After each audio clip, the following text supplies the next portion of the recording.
wan ko ginnaaw bii bi ci suufu tatouage bi soo ma résisté ma xam ne am nga gàllaaj biir fees ba suure ba ci penc biir moom la nekk wanaa ko ba jëpp ci biir moo fi nekk ci kër yi ba ci mbedd biir moo fi nekk waxal na nit ñi wax ñëwaat na géew bi day rax su li ñëw moo ko indi wax moo gën moo koy dindi jigéen mu ñàppoon xolam sans fa jëlaat contrôle am delloo ko moom li mu moom balaa ngeen di bokk yoon boobaa dina metti yow wax ñu lan nga reere bi bu la joxee met da koy jot wax ñu lan nga reere loolu du doon problème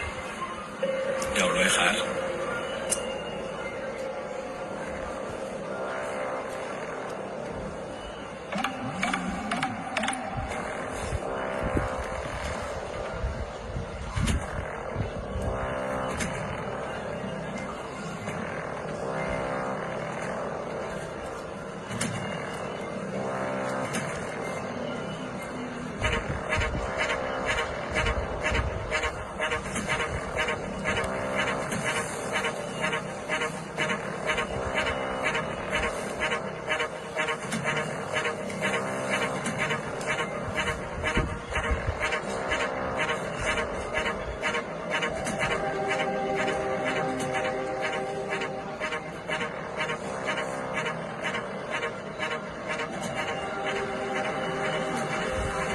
reste concentré.